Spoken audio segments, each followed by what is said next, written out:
Okey, bersama saya Ilham Zulkifli dalam rancangan Sembang Sihat edisi COVID-19. Jadi bersama saya sekarang ni Cik Yalini Sukumaran. Apa khabar Cik Yalini? Khabar baik, Ilham. Okey, seperti yang kita tahu, 18 Mac kerajaan telah memulakan Perintah Kawalan Pergerakan ataupun PKP. Jadi apakah kesan kepada pelajar IPT apabila kerajaan perintahkan PKP ni? Saya rasa salah satu pihak yang paling terjejas akibat PKP ini adalah golongan pelajar IPT. Ini adalah kerana golongan pelajar IPT adalah salah sebuah golongan yang terbesar di negara ini. So ramai antara pelajar IPT yang terpaksa tergesa-gesa balik kampung apabila perintah ini dikuat kuasa, sebab kita hanya diluangkan 1 hari saja kan sebelum perintah kawalan ini dilaksanakan. So dari segi aspek individu, kita hendak bincang mengenai proses, lagi satu adalah kita hendak bincang mengenai proses pembelajaran kita semasa perintah kawalan dilaksanakan. Sebab ramai antara golongan kami yang mengalami kesukaran untuk mengambil bahagian dalam proses pembelajaran, terutamanya atas talian yang kini diimplementasikan di seluruh negara. So kekurangan kemudahan internet di kawasan di kawasan luar bandar yang menyebabkan pelajar yang duduk di kawasan luar bandar itu tidak dapat menghadiri kelas atas talian.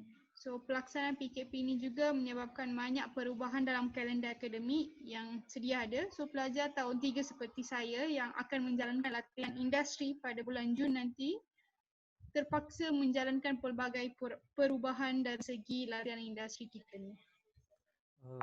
So ini adalah yang kesan kepada pelajar IPT. Kiranya kesan ni sangat memberi satu impak yang agak besar lah kepada pelajar-pelajar universiti ni saya. Yes. Okey, soalan saya yang kedua. Seperti yang kita sedia maklum, ramai pelajar IPT yang pulang ke kampung sebelum PKP ni bermula. Boleh tak Cik Yalini terangkan apa punca-punca diorang ni pulang ke kampung halaman masing-masing?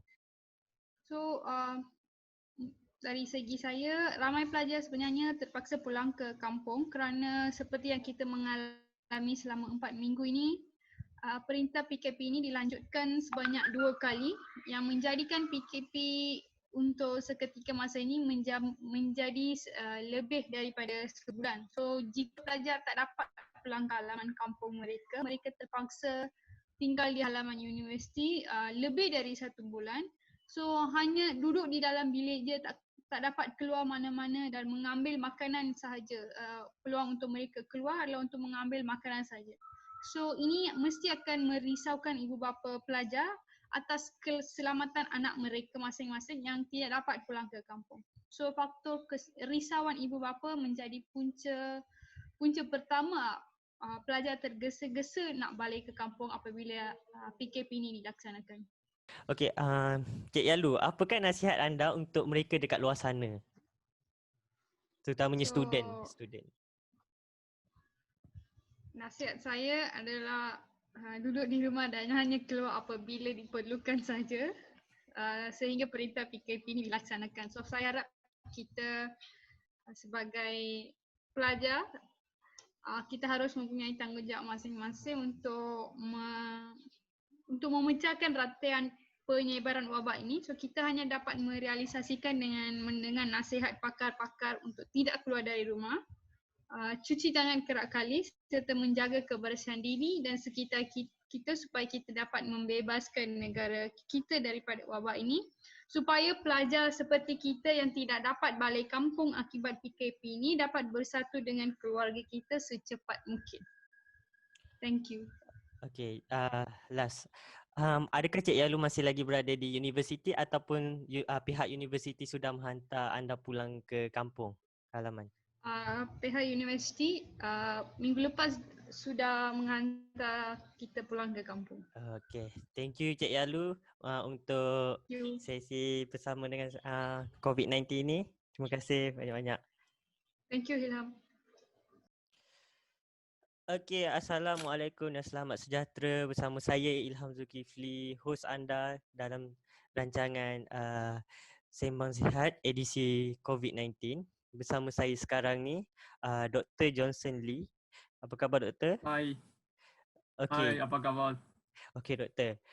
Jadi saya nak tahu apa yang masyarakat perlu tahu tentang COVID-19 ni doktor? Okey, sebenarnya coronavirus ini dalam WHO dikenali sebagai COVID-19. So, virus ini lebih kurang macam SARS, iaitu penyakit pernafasan. Okey, virus ini boleh hidup dalam permukaan selama 4 hingga hari, tetapi ada yang dapat bertahan sehingga 9 hari di luar badan kita pada suhu bilik ataupun kita cakap room temperature. So, manakala kalau suasana itu mempunyai suhu yang rendah dan kelembapan udara ataupun moisture yang tinggi, hal ini lagi meningkatkan hayat hidup virus inilah. Okey, saya bagi sedikit data. Kalau lihat kadar kematian di Malaysia, kes kita kematian lebih rendah daripada negara-negara maju berbanding seperti USA, Spain, Italy dan Perancis. Walaupun kes kita bertambah setiap hari, tapi kes sembuh juga meningkatlah. So I think kederaan di Malaysia masih terkawal. Okey, boleh saya tahu macam mana virus ni boleh tersebar? Okey, virus ini seperti biasa, dia tersebar antara manusia. Walaupun tiada kajian yang kukuh untuk membuktikan penyebaran virus ini daripada manusia ke haiwan, kita melihat ada kes kematian haiwan akibat virus ini di Hong Kong dan di Jerman. So, virus ini boleh disebar melalui rembesan cecair ataupun kita cakap droplets lah. Dan sentuhan antara manusia macam kita bersalaman, shake hand atau peluk-peluk juga akan membantu virus menyebar. Next, sentuhan terhadap barang seperti tombol pintu, butang-butang lift ataupun kita ada handle tangga juga dapat bantu penyebar virus. Okey. Okey. Siapa yang berisiko untuk dijangkiti dan macam mana, adakah virus ni boleh meragut nyawa individu yang terkena? Okey, seperti yang saya cakap atas sekali, virus ini ialah penyakit pernafasan. So, pesakit yang menjangkiti asma yang memang berisiko tinggi lah. Okey, next, pesakit HIV juga berisiko tinggi kerana pesakit HIV sendiri dia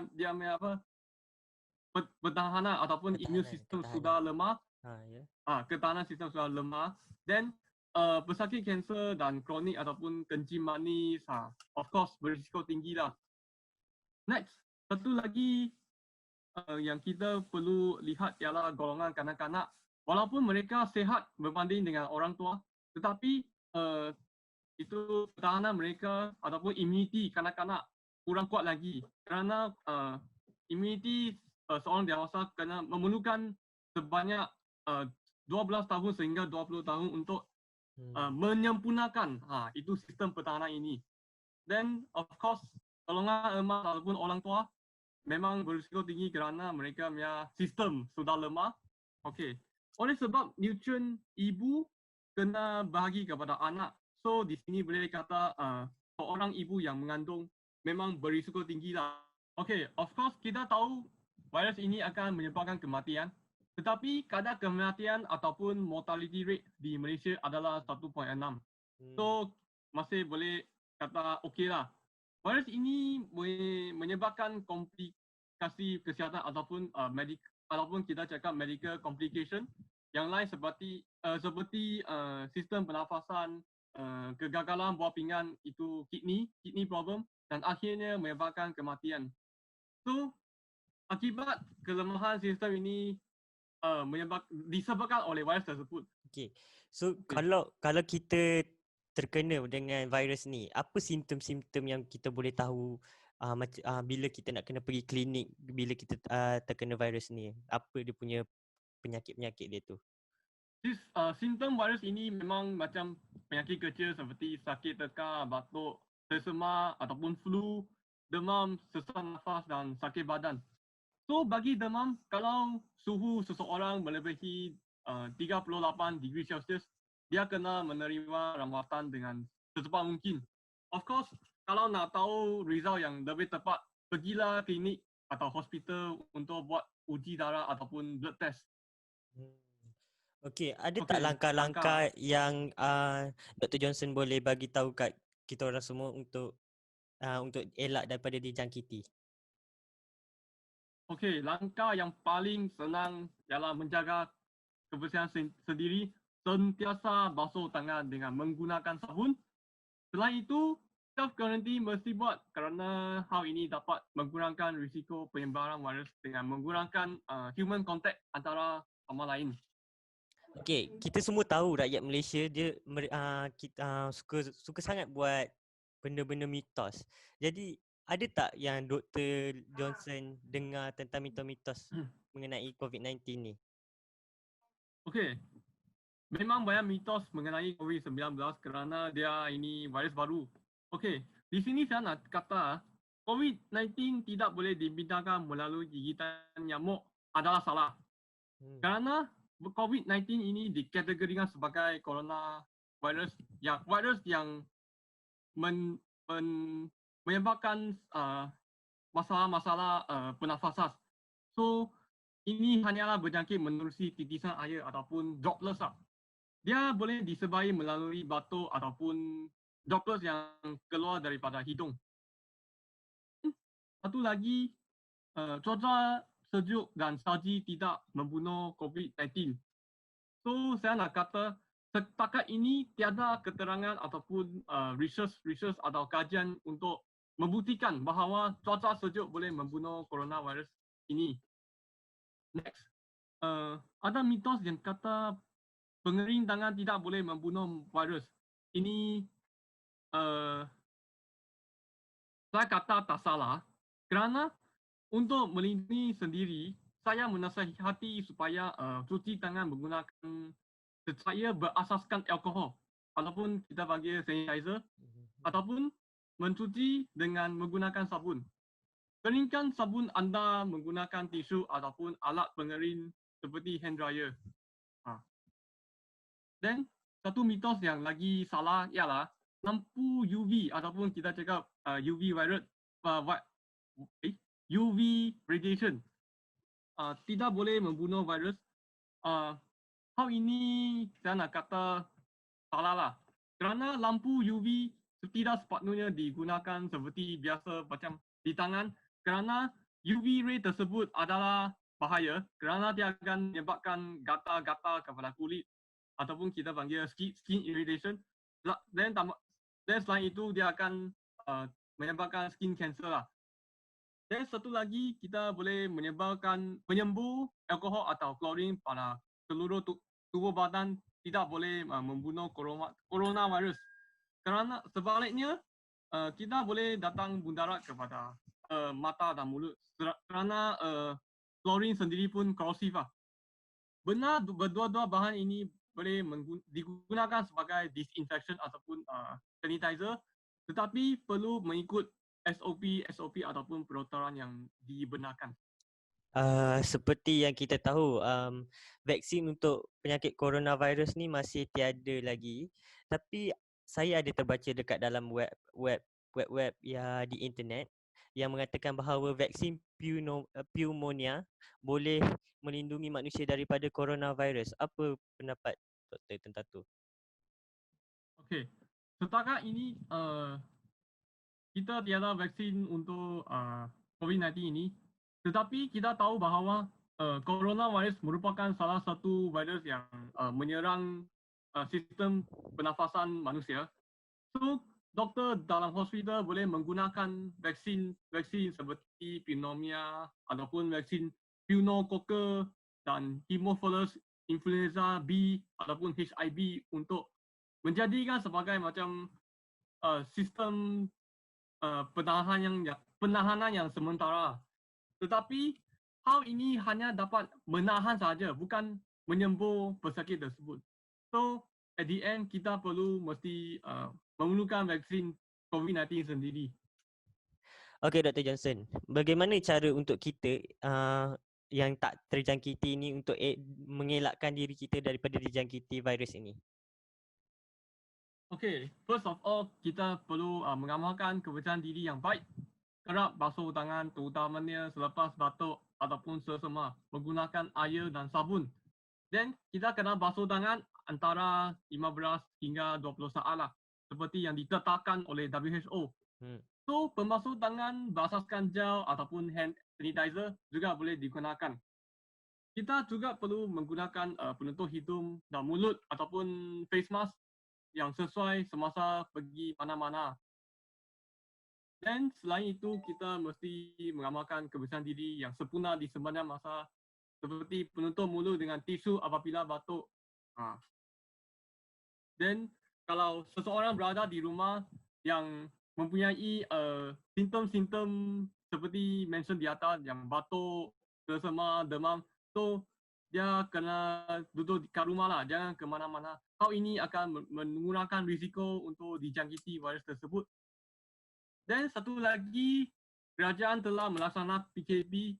Hal ini untuk mengelakkan rakyat Malaysia daripada mengunjungi tempat-tempat yang sesak dan berisiko tinggi. So, kita kalau bolehlah kita kurangkan pergerakan kita ke tempat awam serta majlis keramaian. Jika tiada pilihan, lindungi diri anda dengan pakai face mask yang sesuai. Dan kita juga mengamalkan social distancing sekurang-kurang 1 meter dengan orang lain. Inilah nasihat saya. Okey. Kata-kata akhir untuk mereka yang di luar sana. Okey, sebagai conclusion so di sini saya menasihati masyarakat supaya duduk dalam rumah kerana PKPB masih dijalankan. Jangan ke mana-mana dan sentiasa mendapat maklumat terkini di televisyen, akhbar ataupun internet lah. Kalau ada simptom COVID-19 harus mendapatkan rawatan segera di kemudahan kesihatan berhampiran. Of course, sentiasa berada pada tahap yang paling bersih, paling sihat dan kerap membasuh tangan dengan sabun sekiranya mana-mana kekotoran. Selain itu, kita mesti minum banyak air kerana dan makan makanan berkhasiat. Dan make sure makanan kita dimasak sepenuhnya, khususnya makanan berasaskan haiwan lah.